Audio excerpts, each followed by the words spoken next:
दमिश्क में मुसलमान फ़ौजों को दो हिस्सों में तकसीम किया गया, एक तरफ सैयदना खालिद इब्न वलीद रज़ी अल्लाह ताला अन्हु और एक तरफ हज़रत अबू उबैदा इब्न जर्राह। दमिश्क के लोगों को यकीन था कि किला उनकी हिफाजत कर लेगा और वो किसी तरह भी सुलह की शराइत पर आमादा नहीं हो रहे थे। जो मार उनको अजनादीन में या उससे पहले की छोटी छोटी झड़पों में पड़ी थी, उसके बाद वो इतने खौफजदा थे कि बाहर निकलकर जंग भी नहीं करना चाहते थे, क्योंकि दमिश्क ही का वो वाक़या है कि जब इनके 6000 सवारों को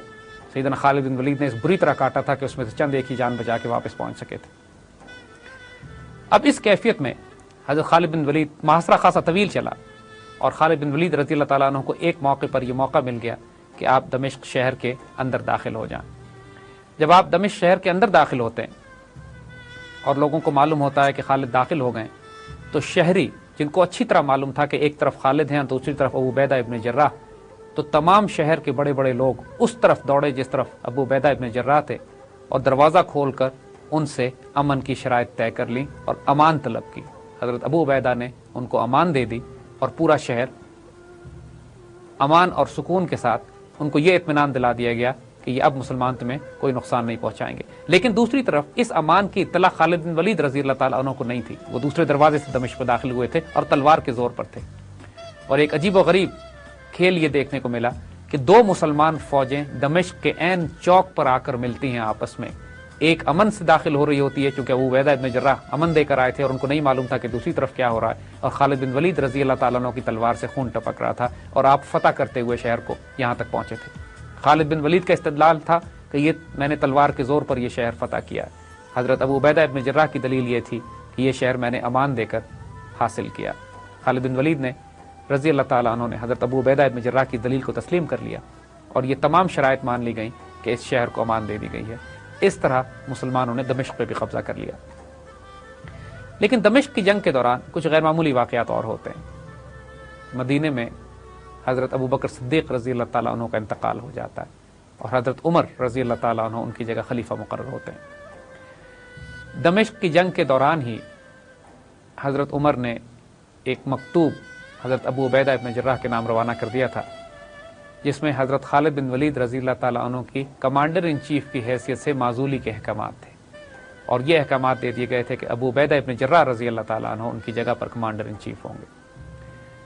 अबू उबैदा इब्न जर्राह बहुत ज़्यादा दुखी हुए इस ख़त से, लेकिन अमीरुल मोमिनीन का हुक्म था और ज़ाहिर है फिर इस पर तामील लाजिम थी। जब ये बात हज़रत खालिद बिन वलीद रज़ी अल्लाह ताला अन्हु को बताई गई, अब यहाँ पे ये कमाल देखें इनका, आप सिर्फ उनका मकाम देखिए और उनका स्टैचर देखिए और वो कारनामे देखिए जो वो करते हुए आ रहे थे। पूरे आलम इस्लाम में जो धाक उन्होंने बिठाई हुई थी, दुश्मनों पर जो दहशत तारी की हुई थी, जो मुसलमानों को ये यकीन और ईमान हो चला था कि जिस जंग में, जिस फौज में, जिस लश्कर में खालिद होंगे वो शिकस्त नहीं खाएगा, वो खालिद जब उनको ये कहा जाता है कि आपको माजूल करके एक आम सिपाही बनाया जा रहा है, तो सर आंखों पे तस्लीम करते हैं इसको और बहुत इत्मीनान से कहते हैं कि अगर उमर के लिए लड़ता था तो अब नहीं लड़ूंगा, लेकिन अगर अल्लाह के लिए लड़ता था तो उसी तरह एक सिपाही की तरह अपनी ड्यूटी अंजाम दूंगा। और तारीख ने देखा कि उसके बाद खालिद की तलवार उसी तरह चलती रही जिस तरह एक मुजाहिद और एक सिपाही की तलवार चलती है। ये कैरेक्टर था। मुझे आज बताइए कि दुनिया का कौन सा आज के हमारे हुक्मरानों में, हमारे लीडर्स में, हमारे जर्नैलों में कौन ऐसा है जिसके पास ये कैरेक्टर हो कि अगर उसको रातों रात सिपाही बना दिया जाए तो उसकी सिंसेरिटी, उसके इखलास, उसके जज्बे कुर्बानी, उसके जज्बे शहादत में कोई कमी वाक़ई ना हो। जब इस तरह के कमांडर्स होते हैं जैसे खालिद थे, जब इस तरह की फौजें होती हैं कि जो रात के राहिब और दिन के शहसवार होते हैं, जब इस तरह के सिपाही होते हैं जैसे जर्रार थे, तो फिर नई तारीख मुरतब की जाती है, नई जंगी हिकमत अमली लिखी जाती है, नए डॉक्ट्रिन्स लिखे जाते हैं और फिर वो तारीख बनती है कि जैसे हम रोम और पर्शियन एम्पायर के खिलाफ उस वक्त की मुसलमान फौजों की देख रहे थे। खालिद बिन वलीद रज़ी अल्लाह ताला अन्हु और हज़रत अबू उबैदा इब्न जर्राह आपस में बहुत ज़्यादा अदब और मोहब्बत का ताल्लुक़ था इनका। और जब खालिद बिन वलीद रज़ी अल्लाह ताला अन्हु ने उनसे ये पूछा कि अब मेरे लिए अगला हुक्म क्या है, तब अबू उबैदा इब्न जर्राह ने अगला हुक्म ये दिया कि आप मेरे नायब हैं और नायब की हैसियत से जंग की कमांड आप किया करेंगे। यानी सैयदना उमर फारूक रज़ी अल्लाह ताला अन्हु का हुक्म की तामील भी हो गई और हज़रत अबू उबैदा इब्न जर्राह ने जंगी हिकमत अमली के हवाले से एज कमांडर इन चीफ जो फैसला किया कि अपनी सारी कमांड अपने सेकंड इन कमांड को, अपने 2IC को سیدنا خالد بن ولید کو دے کر جنگ پھر بھی انہی کے حوالے رکھی۔ مسلمانوں کو دکھ ہوا، مسلمانوں کو ملال ہوا۔ ظاہر ہے خالد بن ولید کی قیادت لے لینا کوئی چھوٹی بات نہیں تھی، لیکن حضرت عمر رضی اللہ تعالیٰ عنہ کو یہ خیال ہونا شروع ہو گیا تھا، آپ نے بعد میں اپنے وضاحت کی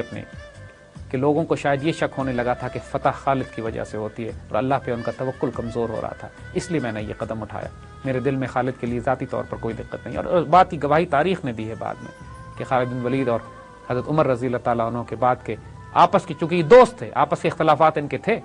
لیکن اختلافات ان کے اللہ کے دین کے تحت تھے۔ کبھی کوئی ایسا اختلاف نہیں ہوا کہ جس سے فتنہ پھیلے یا کوئی دقت ہو، اور دونوں آپس میں بہت زیادہ عزت، محبت، پیار اور احترام کا رابطہ رکھتے تھے۔ یہ آپس میں دوست بھی تھے، تقریباً ہم عمر، اور دونوں ہی ماشاءاللہ جو پرسنالٹیز اگر آپ دیکھیں سیدنا عمر کی اور سیدنا خالد کی، تو یہ بات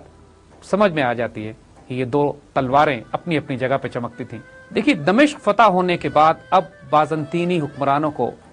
بائزنٹائن حکمرانوں کو، ہرقل کو یہ یقین ہو چلا تھا کہ سیریا اب اس کے ہاتھ سے نکلنے والا ہے۔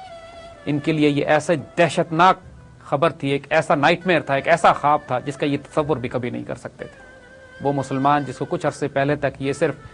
پیسوں پہ، روپے اور دولت پہ ہی لالچ میں خرید کر یہ دھمکا کے ڈرا کے نکالنے کے موڈ میں تھے، اب حالت یہ تھی کہ ان کی اپنی سلطنت، ان کے اپنا امپائر، ان کے اپنے سلطنت کا سب سے خوبصورت اور زرخیز صوبہ ان کے ہاتھ سے نکلنے والا تھا۔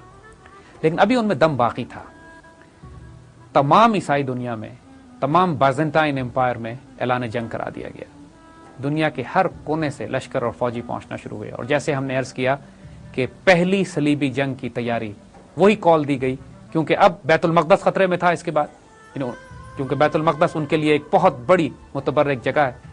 ان کو یہ معلوم تھا کہ مسلمانوں نے جب دمشق پر قبضہ کر لیا ہے تو بیت المقدس اب ان کی زد میں ہوگا۔ دمشق دارالخلافہ تھا۔ اسی طرح جس طرح بعد کی آنے والی صلیبی جنگوں میں کالز دی گئیں مسلمانوں کو اس ارض مقدس سے نکالنے کی،